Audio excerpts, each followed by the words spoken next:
Hey everybody, I'm Dr. Boyce Watkins, and my good friend Mr. Kevin Adams out of Louisville, Kentucky, asked me to do something for you involving black males and telling black men how to succeed and what we need to know in order to be successful in this world.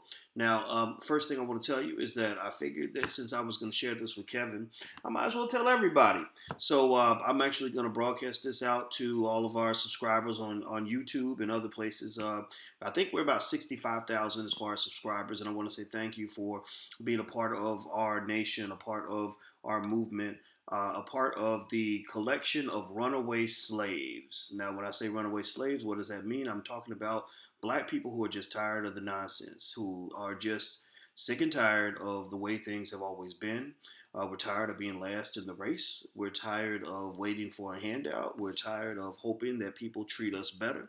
We're tired of waiting for somebody to give us what we deserve. We are learning how to take what we deserve. And if you don't give it to us, if you don't let us have what we want, then we will fight you for it. You will not take things from us. You will not hurt the people we love unless you expect somebody to retaliate and to deal with that. Now, I'm not talking about just retaliating with violence, although violence is something that happens throughout the world, it's happened throughout history. But I'm also talking about other forms of strength, other forms of what I call economic fortification. What is economic fortification? Well, that's something that I talk about in the Black Wealth Bootcamp as an idea that basically means that you and the people you love are protected because you're making choices that lead to strength rather than weakness. Strength rather than weakness. You put yourself in a position where you are less likely to be vulnerable, less likely to be exploited, less likely to be harmed by other people. Now, what are some things that might cause you to have weakness?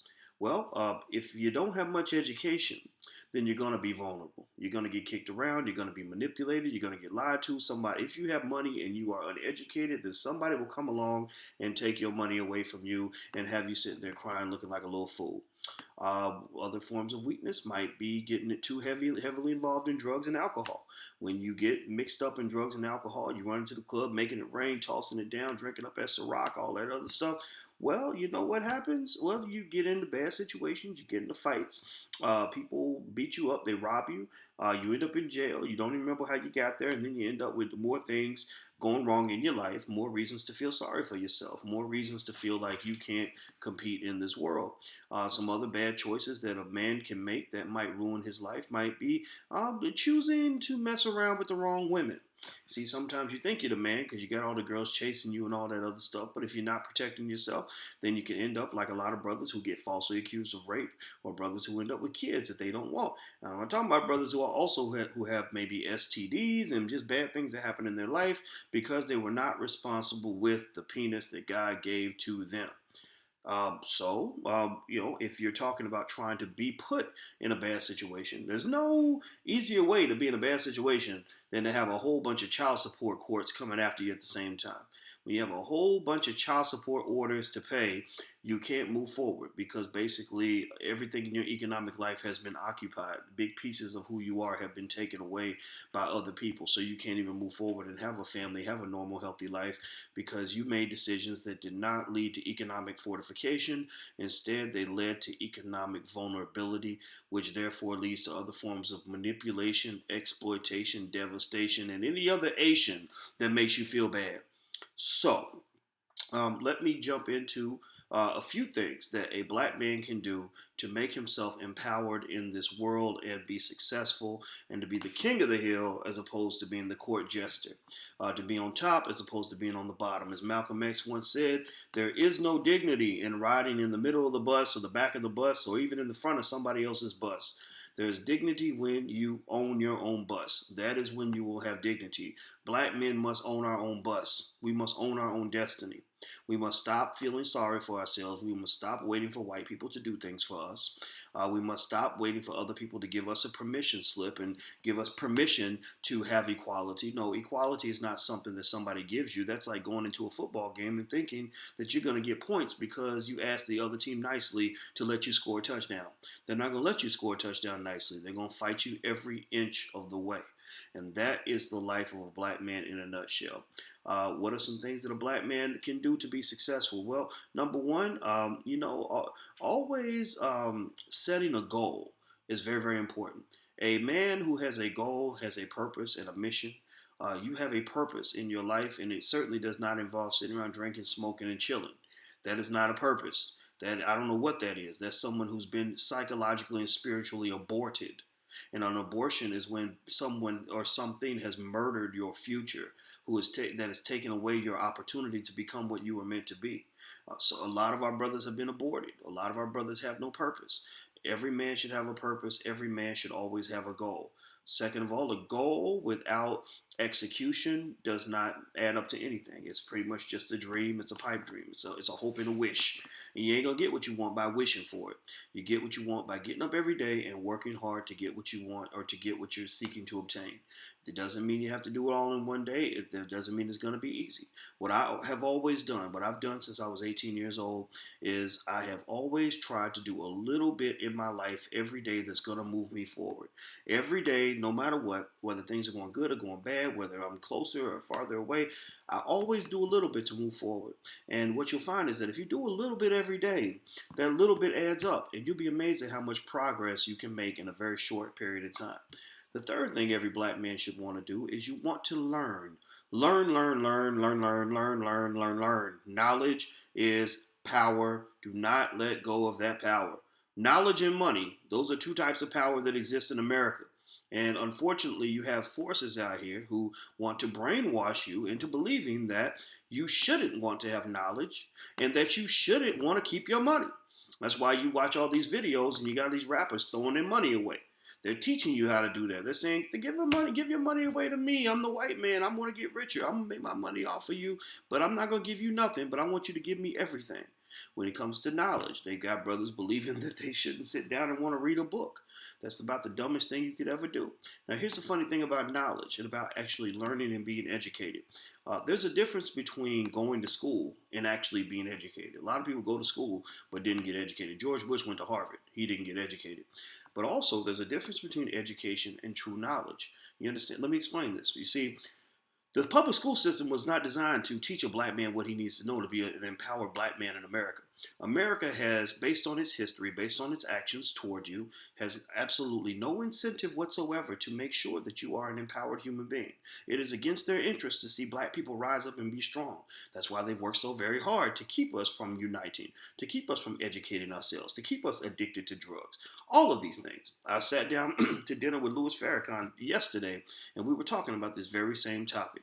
So you cannot look to the very same racist people who have destroyed you, who have ruined your ancestors, raped and castrated them, and hung them from trees and laughed and took pictures like it was funny. You can't look to the descendants of those very same people and say, "Will you please give me an education?" They're not going to give you an education. They're going to give you an indoctrination into their way of thinking. The best thing that a white man can teach you how to be is to be another white man. And in fact, a lot of people think that a lot of black men that are educated are severely miseducated. In fact, the only thing worse than being uneducated is to be overly miseducated. Because it's one thing if you don't know anything and you know you don't know anything. It's another thing if you don't know anything but you think you know everything. There's nothing worse than a combination of ignorance and arrogance in the same room. So when you go to school, go learn, go do all of that. Go to college, whatever it is you want to do. But also remember, you've got the internet where you can go look up things, look up black history. History did start before you got here on slave ships. Look up black history. Look up empowered and intelligent black people from all points in time, all points throughout history. Learn how to have your own business. So that's the next point. Every black man in America needs to own something. Every black man in America needs to be the boss of something. If you want to start to get the feeling of ownership, then go to a website like Ameritrade or E-Trade and buy yourself a $10 share of stock. Just one share of stock. You can afford $10. Everybody can afford $10 at some point. And just buy you one share of stock, and that'll begin the process of owning things. Get used to that. Take pride in ownership. Don't just take pride in how much money you make. You're not really all that successful if you're making a whole bunch of money that's being paid to you by somebody who owns the company that you're working for, because you won't be able to give your children a job when you die. You can't leave a job to your kids, but you can leave a business to your children. Most great corporations in America started with somebody who one point who had a goal, who worked hard toward that goal, who learned, and who created something and built something that sustained itself. So ask yourself, what am I going to build that I can leave behind for my children when I'm gone? It ain't got to be big. It's not going to be as big as that big shiny white company down the street. You're not going to have that same money. They have a big head start. White people stole black people's money for 400 years, so they've got a lot of wealth because they stole so much from us. So they got what they've got. Build what you're going to build. Think about what you've got. Think about what you can own. Think about what's yours. And that's one of the things I had to learn in my own life was to stop trying to fit into a society that didn't necessarily like me for who I was. It doesn't mean that I walk around with some hatred for other people or disdain for white people. And it ain't about all that. I don't care enough to dislike white people. I focus on loving the people that I care about. And that leads to the last point about being a black man. You have to be responsible for your community. We are the last line of defense for the people that we love. I don't care what people say about women's equality and things like that. Women should have equality in our society. We know that, but there's something about men where men are expected to be strong to hold it down for a community's survival. Women want us to be strong. They don't want us walking around here crying like little wimps.